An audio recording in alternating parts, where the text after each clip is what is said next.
Yep. Welcome to the Geek 101 podcast, the Mandalorian Recap, episode 7. I'm Ariel Rada. And I'm Andy Bowman. All right, and today we're looking at The Mandalorian, episode 7. An interesting episode here, Andy. The Prisoner, okay. Mandalorian, episode 7, The Prisoner. Andy, do you want to give a quick recap, or I'll give a quick recap? You can go ahead and do it. All right, I'll do the recap. We'll get your thoughts. The Mandalorian docks his ship in the space, satellite port of someone who we learn is a former colleague and crewmate. He goes on a prison break job from a New Republic prison with a couple of former crewmates and some new ones.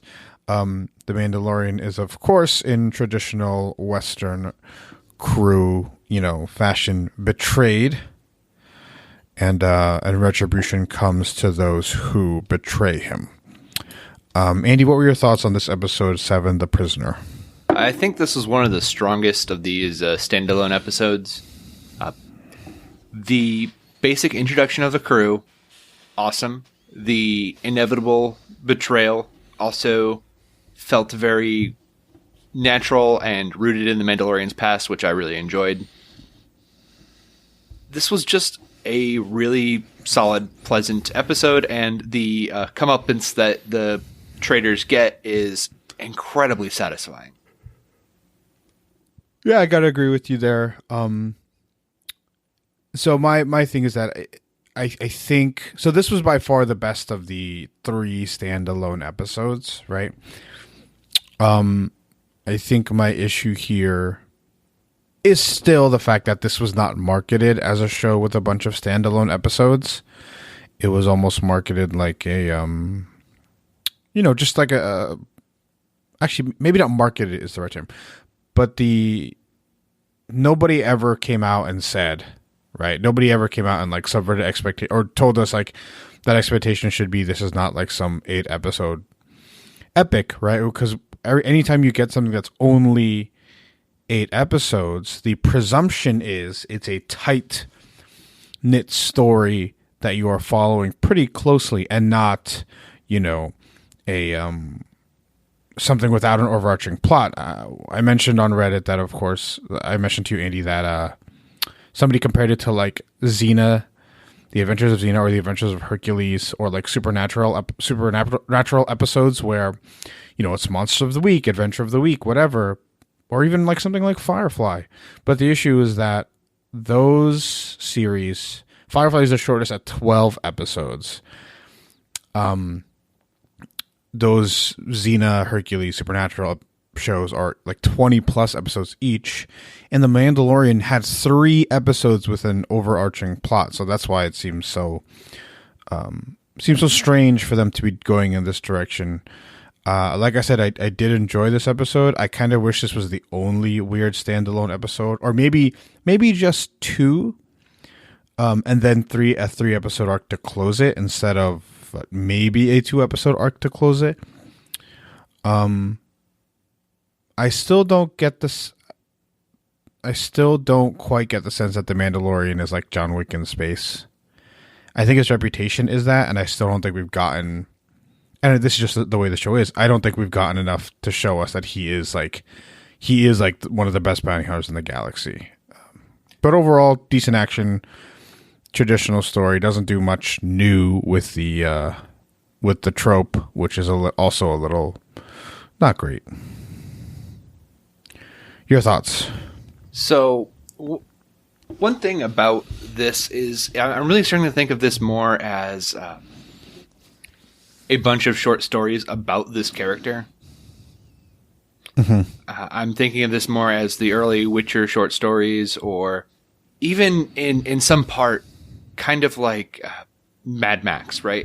Ariel, have you heard the theory that Mad Max is just a personification of like the desert? He's just a being that goes to the right places and helps and then leaves. Yes, yeah, I've heard that theory. Right. And really thinking about the Mandalorian like that he's just there, he does his job, he leaves. He's a Western hero, but he's more of a Western hero in the sense of, a TV show and not necessarily the man with no name. Yeah, and like you said, I wouldn't mind the adventures of like the Mandalorian week by week if we didn't get if we didn't have Baby Yoda for the first 3 episodes, and those first 3 episodes are all about like Baby Yoda and what the plot is regarding him and all the mystery about it. Because it's very clearly about that for the first few episodes. There are hints, there are like Easter eggs in the costume with the clone, the cloning symbol on the Imperial officer's uniform, whatever. Otherwise, it just seems like a strange thing that we don't have enough plot to tell. Let's have 3 filler episodes. And I, traditionally as somebody who has watched anime in the past, like I was like, I can't stand filler episodes. And we've had 2, I think, boring ones and 1 pretty good one. But filler is filler. Right. Now, I do want to say the first 3 episodes, I think you can take those as the show's pilot overall. Yeah. Right. And then this is going to be the status quo until the end of the season. And that works well in a Buffy or a Xena or a Hercules where, there's so many episodes that you just do the 1-2 story centric ones and then you wrap it up towards the end of the season. You have a little mid-season climax. With this, you're not getting a mid-season climax. I'm hoping that you're just getting a 1-2 punch at the end that'll tie this up. But this is almost more like a proof of concept. Yeah, and that's a great point, right? The lack of a mid-season climax, unless they come out and they're like, oh yeah, Mandalorian season 2 comes out in March. And I would just, that would be fascinating and it would justify everything they're doing. I don't think that's what's happening, even though they are filming, season 2. So it is, that is interesting and a great point you made. Yeah. Another thing, as I was sitting there watching this, I was thinking about how cool it would be if they, finish up this 80 episodes, and then in a few months we get an announcement that they're coming out with a show called The Smuggler, and then a show called The Twi'lek or something. And it's just these vignettes, these single episode vignettes of each character, and then we get an Avengers style 6 episodes of them doing a big heist or something, a big job. Yeah, that'd be cool. But then again, like I don't know if that is something you don't market. Yeah. It's like if this show just dropped in the middle of nowhere and there was no marketing, like that'd be really cool. And then they did it again for a different season, but it doesn't seem like that is something. I really like that idea of like of a Defenders-esque style show. But even then, those each had individual plots. Right. So let's just go ahead and talk about what was good about this. I've gotten a lot more positive on The Mandalorian, just adjusting my expectations, and I was like, oh, this was a really fun episode. Yeah. But let's talk about the good things about this episode, because this episode did a lot right. Starting, I think, with the casting. Yeah, so we do have okay, the names I'm assuming more than I do. So why don't you go ahead and take the lead on this? So first up, we're treated to the Mandalorian, voiced by Carl Weathers, or not. God. We're treated to the Mandalorian, of course. I'm going to cut that out. But we get Clancy Brown as the Muscle. Right, Clancy Brown. You might recognize from voicing everything ever, Mr. Krabs. He voices Mr. Krabs, Hades in God of War. He is in The Shawshank Redemption as one of the like the really mean security guard. If you just Google this guy, you'd be like, oh, him. Yeah, okay. Yeah. We also have Mark Boone Jr., who people will probably recognize from Sons of Anarchy, but he also had a really short, brief role on Last Man on Earth, and comedian Bill Burr, who plays the psychotic member of the crew, I would say. Second most psychotic, really, but the sharpshooter. He's a sharpshooter, but like it's strange. He's just using like pistols. It's not traditionally what sharpshooters do. Right. His backpack is really cool. Yeah, he is the de facto leader. For Mark Boone Jr., I think I recognize him, besides Sons of Anarchy. I recognize him from like Batman Begins in that random Detective Flash role. Oh, yeah. But surprising to me, it makes sense, though. The droid, Zero, is voiced by Richard Ayoade, who fans might recognize from the IT Crowd as Moss. Yeah. A lot of people, like on the internet, were like, "Oh, I thought I recognized it, but wasn't quite sure." But yeah, he's a big name among geek circles. Yeah, he's also, he's a beautiful director, and he's one of the top people that every time the Doctor gets brought up for Doctor Who, one of the fan favorites. Anyway, it was a really interesting casting. I feel kind of bad because I have nothing to say about the only female member. Yeah, she's an unknown. No, but she's not really in anything big. We do get 3 pretty cool cameos. I don't know if you heard about this, Andy. No, continue. The 3 X-Wing pilots that you see at the end of the episode. One of them is Dave Filoni, showrunner for the Clone Wars series and one of the directors of The Mandalorian. He directed episode 5. Another one, Rick Famuyiwa, who has directed episode 2 and episode 6. I'm sorry, Dave Filoni also directed episode 1. And Deborah Chow was the other pilot who directed episode 3 of The Mandalorian. So these 3 pilots, sans Bryce Dallas Howard, were the 3 directors that are working on The Mandalorian. Okay. I like stuff like that. That's really cool.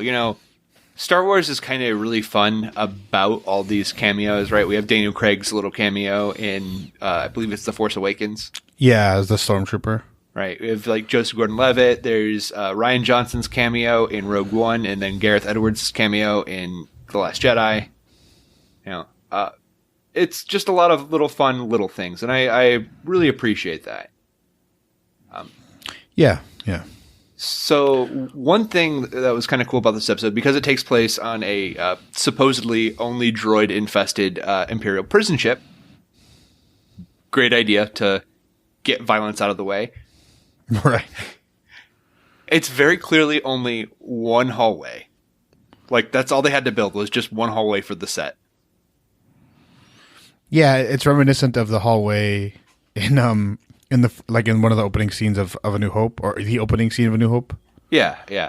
I really like that. I liked the few hints we get from Jian about Mando's past. Right?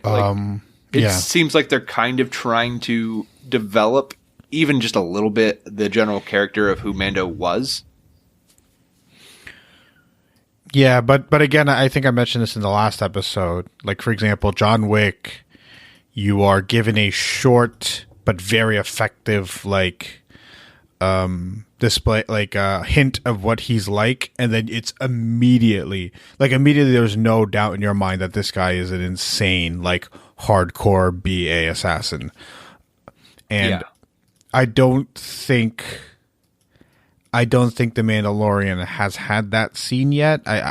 So when you remember in chapter 1, or episode 1 rather, it's IG-11 who does most of the work. I think chapter 2 was a little bit better when they get ambushed in that cave. Even this with the droids, like, he is like, there are a couple of scenes where you're like, oh, he's almost there, and then he like gets shot or something, and it's just like, all right, well, I don't come here. I don't watch Star Wars for like realistic fight scenes, right? Some things I do like that. Star Wars, I want ridiculous, over the top, super hyper choreographed action, and it's not quite it. Right. We also got some really well shot sequences. I'm thinking of this one sequence where he takes down Bill Barr Oh yeah, that was really well shot. Yeah. Yeah. And I think that's pretty much it. I enjoyed the systematic, how he got out was I thought really cool, and it starts to show a certain level of calmness in even when he should be like panicking. Mm-hmm. I liked the systematic, hunt down these guys. The Clancy Brown takedown was really memorable. Yeah, the way that ends was pretty good too. Yeah. But overall, it was, it was just a fun episode that I really wish they could have built out more.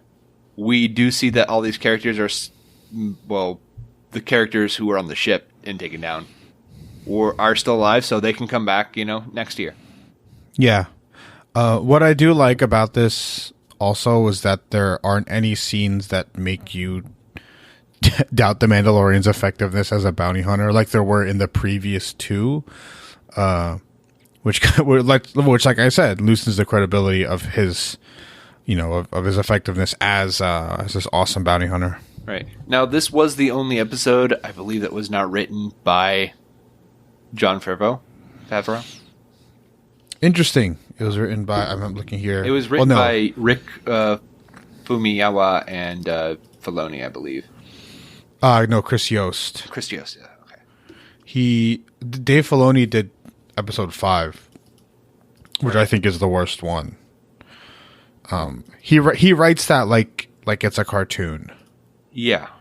Like, look at this silly mistake he made, and look at this really traditional like how it is. Right. And perhaps that that's explains it somewhat. Right. We did get a sequence that pretty much confirms that this is a Gremlins prequel. Which one? With the droid trying to find Baby Yoda. The way that's shot, and if you listen to music, it's actually a little synthy at that point. Like, it's a little 80s-ish. So that's a cool little thing. Yeah, I was really, really waiting for, Baby Yoda to smile and have teeth and jump in the robot's face. But instead, we get a little tease and then no force powers, which I kind of appreciate. Yeah, so here is, I think, one of the last things that we really need to talk about in this episode. That scene. Did you read it as the baby just didn't do the force power yet because he got startled by the shot, or his force powers weren't working? I just read it as it just didn't come out yet, and then the shot happened, so he didn't need to. Okay. I've seen both theories floating on the internet. I like the idea the force power is not working, but also if he's a baby, makes sense. Yeah. Yeah. Who knows? Like, I want more about that part of this world. I want more about what the force is to this kid, what the force is to Yoda's race. Yeah, and we just and that is what is frustrating us. Of course, not to hit that nail again with the hammer, but it is, you're giving us crumbs, not even crumbs, like it's micro crumbs. It's so the plot is moving at a sloth's pace. The plot is basically the sloth from Zootopia. It's just nothing's happening. And this is really frustrating to me because that was personally, besides tone, that was my main complaint of The Last Jedi, is that the state of the galaxy and the condition of the characters is unchanged from the end of the Force Awakens to the end of The Last Jedi. Like, the relationships are essentially the same. The shape that the rebellion is in, the shape that the First Order is in, like, nothing's changed. And you look at from A New Hope to Empire, everything's changed. Everything changes at the end of Empire, and that's what makes it so effective. And I just want more story, and we're not getting it. It's moving like a snail. Right. I mean, these feel almost more like fan films. Yeah. Yeah, I mean, apparently that's like a cool thing you can do with Star Wars properties as long as you're not trying to make money, is make fan films. Yeah. But that's neither here nor there. Anything else about episode 7 that we should discuss? No, I think... Or 6. I think this Whatever. is the only one of the middle 3, the last 3 we've done, that you absolutely shouldn't skip. Telling people, like, don't skip this one. You can go ahead and skip 4 and 5. Don't skip 6. Yeah, and in an 8-episode series, that's kind of strange that we can say you can skip episodes. But yeah, I thoroughly enjoyed it. At no point did I feel bored. I think there was a mistake here. I think this should have been episode 5, and you should have swapped the 2 with some different plotting and stuff. It would have been like, episode 4 was kind of good. Oh, episode 6 was really great, and then episode 5, the Sanctuary is really good. Is pretty good. The Prisoner's really good. The Gunslinger's not great, but the show's gonna wind down now. So like, I think reception week by week, and they're treating this obviously, they're treating this like a weekly show, like a serialized show, and not, of course, like a binge watch. That would have probably been better for reception. Yeah. And I think we're in for a really interesting week next week because we have both episode 7 and the 1-2 punch of Rise of Skywalker. Yeah, so if you're listening out there is a chance I'm just not going to watch Rise of Skywalker. I'm not going to pay money for it. I just don't. I've read leaks. If the leaks are true, I don't know if I can get myself to watch it. But if the demand out there is like, no, you got to watch it, it's Star Wars, blah, blah, blah, then I'll watch it. This is not a Batman v Superman rewatch type situation. Right, which is going to happen anyway. So I don't know why Ariel is insisting that he's not going to do it. No. If you're listening to this, our next episode is we are going to discuss the best video game movies in honor of Jumanji. But we are really going to look at like what the best video game movies actually are. Spoiler alert, Super Mario Brothers. You guys should definitely take a look at our Super Mario Brothers review. Yeah, we did a couple months ago with the guys from Ultra 64 Podcast. Great review. That will not be making our best. Most interesting, perhaps, but definitely not best. Well, we're also not talking about video game adaptations, right, Ariel? Well, yes, that's the spoiler there, is that we are not going to be talking about video game adaptations because they seem to miss the spirit of what makes video games great, and perhaps the movies that we're talking about do. That's right, perhaps. At least one of them does. Yeah, for sure. All right, Andy, let's get out of here. Quick episode, 25 minutes or so. Where can people find you online? You can find me online on Twitter at Hebrews Pale Ale, and you can find me online at Letterboxd, same moniker. All right, you can find me at Dread Pirate Rod. You can find us at Geek 101 Podcast on Twitter and Facebook and Patreon. Email us geek101pod@gmail.com. That's all we have for today. Class dismissed.